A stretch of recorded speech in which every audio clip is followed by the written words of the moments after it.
Sejam bem-vindos. Vamos aprender ouvindo e acompanhando a palavra do Deus Altíssimo, que é o Filho amado, o nosso Senhor. Em Apocalipse 19 versos 12 a 13 fala que ele se chama a Palavra de Deus. Estarei colocando vídeos com as notas abertas. Por favor, pause o vídeo para ler as notas. Estou utilizando a versão Bíblia Livre para Todos. Eu pretendo colocar capítulo a capítulo de Mateus até Judas.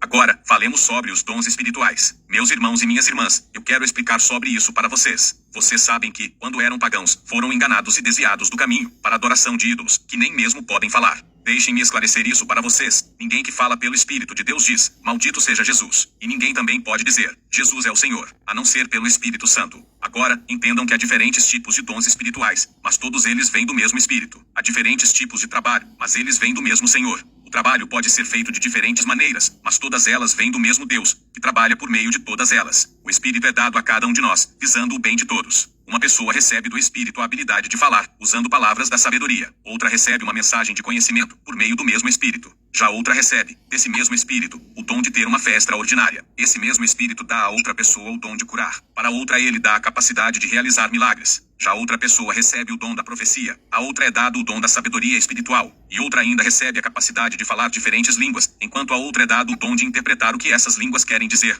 Mas, todos esses dons são realizações de um único e mesmo Espírito, que distribui a cada um diversos dons, conforme a sua vontade. Exatamente como acontece com o corpo humano, que é uma unidade feita de muitas partes. Todas as partes do corpo, embora haja muitas delas, formam um único corpo. E, assim, também acontece com Cristo, pois foi por meio de um único Espírito que todos nós fomos batizados, para formar um único corpo. Não importa se somos judeus ou gregos, escravos ou homens livres, pois todos nós bebemos de um único Espírito. O corpo não é formado de uma parte, mas de muitas partes. Se o pé dissesse, por eu não ser a mão, eu não sou parte do corpo, isso faria com que ele não fosse realmente uma parte do corpo? Se a orelha dissesse, por eu não ser um olho, eu não faço parte do corpo, isso faria com que ela não fosse parte do corpo? Se todo o corpo fosse um olho, como seria possível ouvir? Se todo o corpo fosse uma orelha, como seria possível cheirar? Mas Deus organizou cada parte do corpo, colocando cada uma delas da maneira que quis. Se elas fossem todas iguais, o que aconteceria com o corpo? No entanto, como há muitas partes, elas formam o corpo como o conhecemos. O olho não pode dizer para a mão, eu não preciso de você, ou a cabeça falar para o pé, eu não preciso de você. Muito pelo contrário, algumas dessas partes do corpo, que parecem ser as mais insignificantes, são as mais essenciais. Na verdade, essas partes do corpo, que nós consideramos menos honrosas para serem mostradas, nós honramos mais, ao cobri-las. O que é indecente, tratamos com mais recato. O que é bonito não precisa ser coberto. Deus não organizou o corpo para que fosse dada mais honra para as partes que são menos bonitas. Isso aconteceu para que não houvesse qualquer conflito no corpo. As diferentes partes devem cuidar igualmente umas das outras. Então, quando uma parte está sofrendo, todas as outras partes sofrem também. E quando uma parte é bem tratada, então, todas as outras partes do corpo se alegram também. Agora, vocês são o corpo de Cristo, e cada um de vocês forma uma parte dele. Na igreja, Deus fez primeiro com que alguns fossem apóstolos, depois que outros fossem profetas, e, então, os mestres. Depois, há aqueles que realizam milagres, os que têm dons de cura, as pessoas que ajudam os outros, e outros que são bons administradores, e ainda outros que podem falar diferentes línguas. Nem todos são apóstolos, ou profetas, ou mestres. Nem todos são capazes de realizar milagres. Nem todos têm dons de cura, ou a capacidade de falar em diferentes línguas, ou de interpretá-las. Mas, vocês realmente deveriam querer ter os dons mais significativos. Então, agora, eu lhes mostrarei um caminho muito melhor do que os outros. Ainda que eu falasse todas as línguas dos homens, e até mesmo a língua dos anjos, mas se me faltasse amor, então, eu seria apenas como o som de um gongo, ou o barulho de um sino. Ainda que eu fizesse profecias, conhecesse todos os mistérios, e tivesse todo o conhecimento, e se eu fosse capaz de ter tanta fé, que pudesse mover montanhas, mas não tivesse amor, então, eu nada seria. Ainda que eu desse tudo o que tenho para os pobres, ou se eu me entregasse em sacrifício para ser queimado como um mártir, e não tivesse amor, então, eu não ganharia nada. O amor é paciente e gentil. O amor não é invejoso. O amor não é vaidoso. O amor não é orgulhoso. O amor não age de forma inadequada, ou insiste em fazer tudo do seu próprio jeito. O amor não se irrita e nem guarda mágoas. O amor não se alegra com o mal, mas, sim, celebra a verdade. O amor nunca desiste. Ele mantém a fé, permanece confiante e mantém a paciência, aconteça o que acontecer. O amor nunca desaponta. Mas, as profecias chegarão a um fim. As línguas cessarão.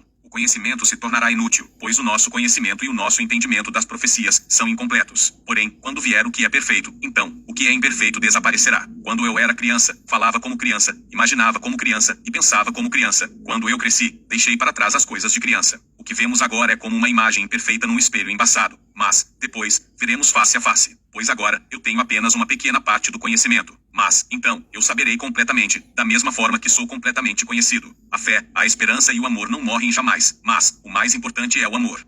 Façam do amor o seu objetivo mais importante, mas, também, façam o seu melhor para receberem dons espirituais, especialmente a capacidade de anunciar a mensagem de Deus. Aqueles que falam em uma língua não estão falando às pessoas, mas, sim, para Deus, pois ninguém pode entendê-los quando eles falam sobre os mistérios, no Espírito. Porém, as palavras daquele que profetiza fortalecem as pessoas, pois elas oferecem encorajamento e conforto. Aquele que fala em outra língua apenas encoraja a si mesmo, mas aquele que profetiza fortalece a igreja. Eu gostaria que todos vocês falassem em línguas diferentes, mas preferiria ainda mais se pudessem profetizar. Aqueles que profetizam são mais importantes do que aqueles que falam em diferentes línguas, a não ser que consigam interpretar o que está sendo dito, para que a igreja possa se fortalecer. Irmãos e irmãs, se eu for até vocês falando em línguas diferentes, que benefício eu traria para vocês, a não ser que eu trouxesse alguma revelação ou conhecimento, mensagem profética ou ensinamento? Existem instrumentos musicais, como flauta ou harpa, mas se eles não produzirem notas claras, como saberão qual música está sendo tocada? Da mesma maneira, se a corneta não produz um som claro, quem ficará pronto para a batalha? O mesmo serve para vocês. A não ser que vocês falem usando palavras que sejam fáceis de se compreender, quem saberá o que estão dizendo? O que vocês disserem se perderá com o vento.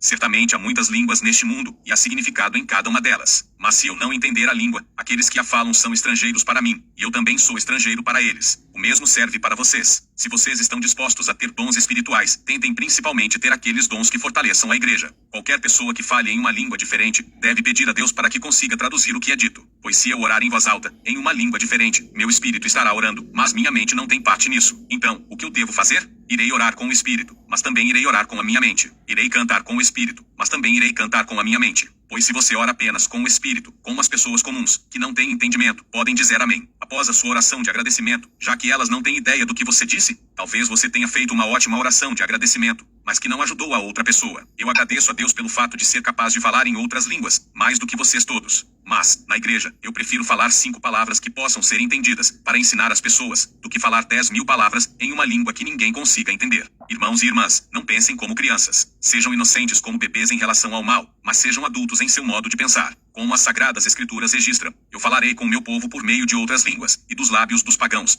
Mas, ainda assim, eles não me darão ouvidos, diz o Senhor. Falar em diferentes línguas é um sinal, não para os cristãos, mas para aqueles que não creem. Mas, quanto à profecia é ao contrário, não é para aqueles que não creem, mas, sim, para os cristãos. Se toda a igreja estiver reunida, e todos vocês estiverem falando em línguas diferentes, e chegarem algumas pessoas que não têm instrução, ou que não creem, elas não dirão que vocês estão loucos. Mas, se todos estiverem profetizando, e vier alguém que não crê, ou que não tenha instrução, ele ficará convencido, e terá que prestar contas pelas palavras que ouviu. Os pensamentos secretos dessa pessoa serão revelados, e, então, ela cairá de joelhos, e irá adorar a Deus, afirmando que Deus verdadeiramente está com vocês. Portanto, irmãos e irmãs, o que vocês devem fazer? Quando se reunirem, pessoas diferentes irão cantar, ensinar, compartilhar uma revelação de Deus, falar em uma língua diferente, ou fazer uma interpretação. Mas, tudo deve ser feito com o propósito de desenvolver e de encorajar a igreja. Se alguém quiser falar em uma língua diferente, que apenas 2 o façam, ou no máximo 3, sendo apenas um por vez, e alguém deve interpretar o que está sendo dito. Caso não tenha alguém para interpretar, as pessoas que falam em línguas diferentes devem ficar quietas na igreja e falar apenas consigo mesmas e com Deus. Do mesmo modo, se 2 ou 3 desses receberem uma mensagem de Deus, por meio do dom de profecia, eles devem falar, e que os outros pensem sobre o que foi dito.